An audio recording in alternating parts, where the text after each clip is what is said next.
ایک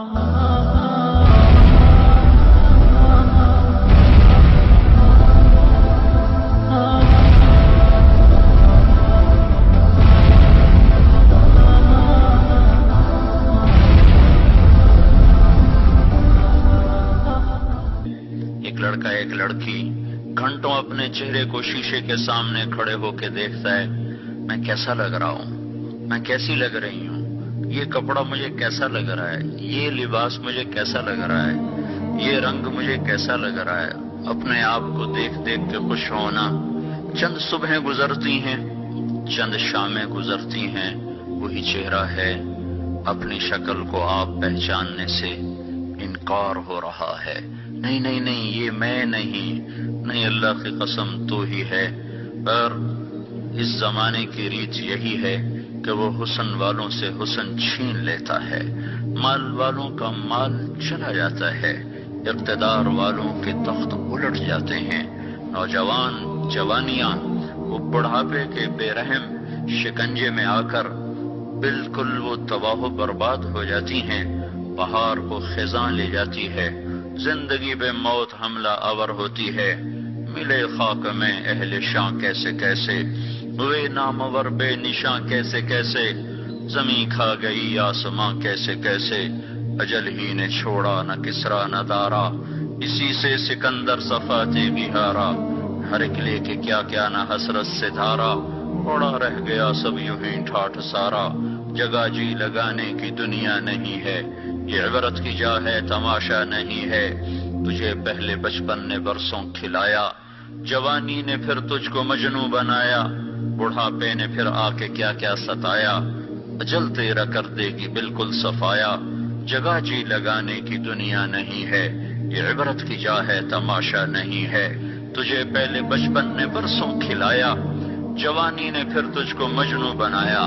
جوانی دیوانہ کر دیتی ہے، نہ پہل یاد رہتی ہے، نہ انتہا اور آخر یاد رہتا ہے، ایک پاگل پن کا دور ہوتا ہے، تو کہنے والا کہہ رہا ہے جوانی نے پھر تجھ کو مجنوں بنایا، پھر کیا ہوا کہ بڑھاپے نے پھر آ کے کیا کیا ستایا، پھر کیا ہوگا اجل تیرا کر دے گی بالکل صفایا، اجل عربی میں موت کو کہتے ہیں، تو پھر کیا ہوگا کہ پھر وہ راوی کے کنارے ایک ٹوٹا سا مکان ہے، دن کو بھی جہاں سب شب کی سیاہی کا سما ہے، کہتے ہیں یہ آرام گہے نور جہاں ہے، اپنے زمانے کی حسین ترین خاتون۔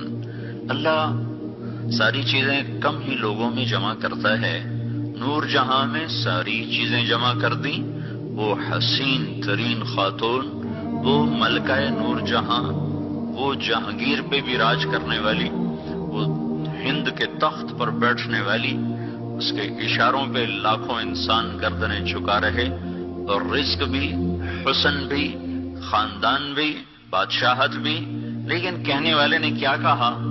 راوی کے کنارے ایک ٹوٹا سا مکان ہے۔ اب تو حکومت نے کچھ ٹوٹے مکان کو جوڑ دیا ہے۔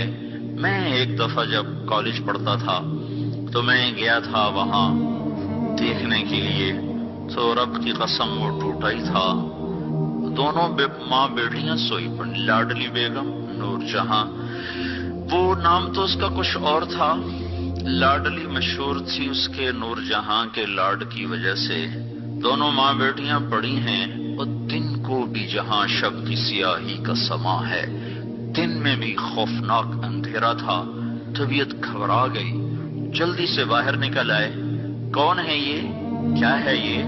کہتے ہیں یہ آرام گہے نور جہاں ہے، جس کے نام کا ڈنکا ہند میں بجتا تھا، اس کا اپنا مزار اس پہ آنسو بہاتا ہے، اور گزرگاہ سے گزرنے والے مسافر اسے دیکھ کر عبرت کی نظر سے دیکھتے ہیں، یہی اس ظالم دنیا کا نظام ہے، اس سے کوئی نہیں نکل سکتا میری عزیزو، یہ دھوکے کا گھر ہے، اس سے وہی سلامتی سے پار نکلے گا جو اس کے دھوکے کو پہچان کر اپنی آخرت کے لیے سامان اکٹھا کرے گا۔ ہم خود آئے نہیں ہیں، کسی نے بھیجا ہے، ہم مرنا بھی نہیں چاہتے، کوئی مار دے گا، کہنے والے کہتے رہیں گے مجھے بچاؤ مجھے بچاؤ، اور مرنے والا کہتا رہے گا فلولا فلولا ان کنتم غیر مدینین ترجعونہا ان کنتم صادقین، بچا سکتے ہو تو بچا کے دکھاؤ، نہیں ہو سکتا۔ موت کا وار بے خطا ہوتا ہے، کوئی مرتے مرتے نہیں بچتا، سارے ہی بچتے بچتے مر جاتے ہیں۔ موت جب وار کرتی ہے کبھی خطا نہیں جاتا۔ وَإِذَا الْمَنِيَّةُ أَنْشَبَتْ أَظْفَارَهَا أَلْفَيْتَ كُلَّ تَمِيمَةٍ لَا تَنْفَعُ، موت پنجے گاڑتی ہے تو ساری تدبیریں بیکار ہو جاتی ہیں۔ تو میرے عزیزو، یہ دنیا رہنے کی جگہ نہیں ہے، ہر چیز سوال سوال کا اعلان کرتی ہے، ہر چیز پکار پکار کے ڈھل جانے کا اعلان کرتی ہے۔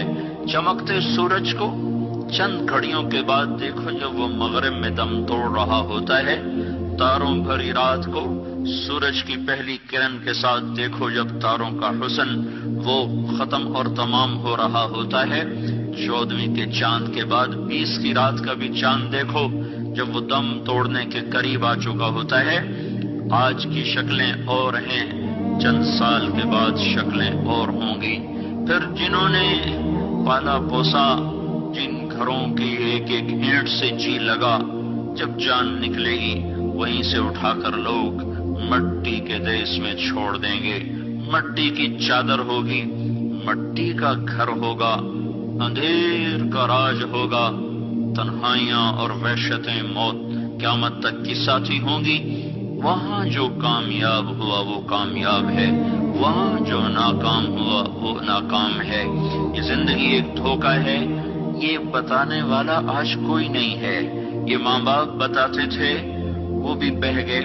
جو کالج اسکولوں میں ذہن بنایا جاتا تھا، وہاں بھی مادہ پرستی، ماحول میں کچھ کتابیں مل جایا کرتی تھیں جن کو پڑھ کر کچھ آخرت یاد آتی تھی، وہ بھی ناپید ہو گئیں۔ چاروں طرف مغرب کی تہذیب نے ایسا حملہ کیا ہے کہ ہم سے ہمارا سب کچھ چھین لیا ہے۔ ہم لٹا ہوا قافلہ ہیں عزیزو، ہم لٹے ہوئے مسافر ہیں۔ جس بچی کا ہائے ہائے، جس معاشرے کا، جس بچے کا کوئی آگے زندگی کا مقصد نہ رہا ہو، وہ لٹا ہوا قافلہ ہے۔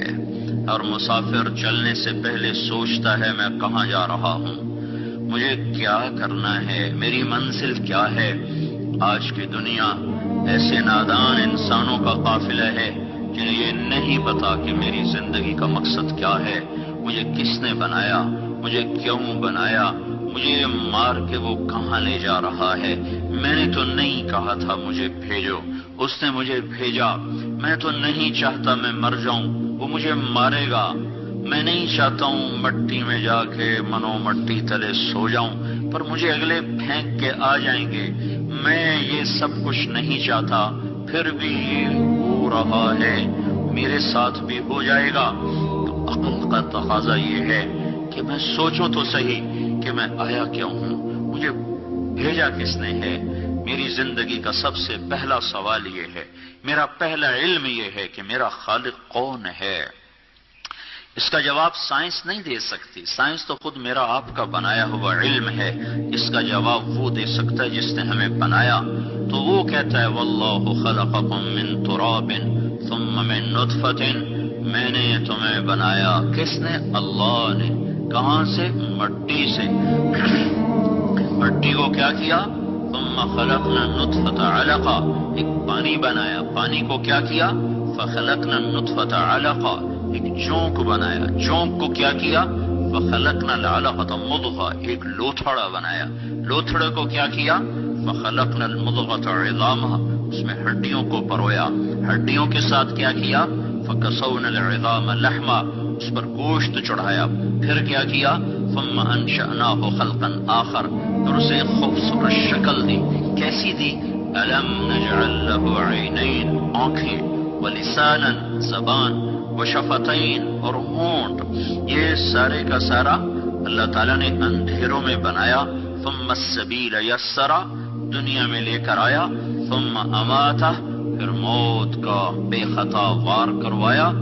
فأخبرہ، پھر قبر میں ڈالا، ثم اذا شاء انشرہ، پھر ایک دن آئے گا اور آواز آئے گی اور مجھے اور آپ کو اٹھایا جائے گا۔ اے عزیزو، اپنے آپ کو غفلت سے نکالو، ہم کھیل کود کے لیے نہیں ہیں، ہم گانے سننے کے لیے نہیں آئے، ہم موسیقی سے جی بہلانے نہیں آئے۔ یہ مغرب کے گندے انڈے ہیں، انہیں کہیں پھینک دو، انہیں کہیں دبا دو۔ تمہیں نسبت اللہ اس کے رسول کے ساتھ ہے، وہ زندگی پڑھو جو تمہیں کنارے لگائے، وہ زندگی اپناؤ جو تمہیں اللہ کے دربار میں سرخرو کرے۔ ہم اس گندی تہذیب سے بیزار ہیں جو بیٹی کے سر سے دوپٹہ اتار دے، جو گرل فرینڈ بوائے فرینڈ کی گندی تہذیب کو رواج دے دے، جہاں ماں کا تقدس اٹھ جائے، جہاں بیویوں کا تقدس اٹھ جائے، جہاں بیٹی بیٹی نہ رہے، ماں ماں نہ رہے، بہن بہن نہ رہے، بیوی بیوی نہ رہے، باپ باپ نہ رہے، بھائی بھائی نہ رہے، وہ تہذیب نہیں ہے، وہ ایک پرپیچ گھنا جنگل ہے جس میں اتر کر انسانیت گم ہو جاتی ہے، سسک سسک کے مر جانا اس کا مقدر بن جاتا ہے۔ اس کا نام نئی روشنی نہیں ہے، یہ اندھیرے ہیں، یہ پرانے اندھیرے ہیں۔ روشنی کا آفتاب آج سے 1400 سال پہلے مکے کی چوٹیوں پر طلوع ہوا تھا۔ روشنی کا ماہتاب آج سے 1425 برس پہلے وہ مکے کی اور مدینے کی وادیوں میں چمکا تھا۔ اس کے نور کی روشنیاں آج بھی اسی طرح ہیں۔ وہ روشنیاں کہیں سے ڈھونڈ کے لاؤ، وہ تہذیب اور تعلیم کہیں سے لے کر آؤ جو تمہیں بتائے کہ تمہارا بنانے والا کون ہے۔ واللہ خلقکم من تراب، مٹی سے بنایا۔ زمین آسمان خود بخود نہیں بنے ڈارون تھیوری کے مطابق، بلکہ میرا اللہ کہتا ہے ان ربکم اللہ الذی خلق السماوات والارض فی 6 ایام، تمہارا رب اللہ جس نے تمہیں مٹی سے بنایا، اسی نے زمین کو بچھایا، اسی نے آسمان کو اٹھایا، یرسل الریاح، اسی نے ہواؤں کو چلایا، الشمس والقمر دائبین، اسی نے چاند اور سورج کو حرکت دی، اور اسی نے والارض بساطا، اسی نے زمین کو بچھونا بنا کے تمہارے قدموں تلے روندنے کے لیے مہیا کر دیا۔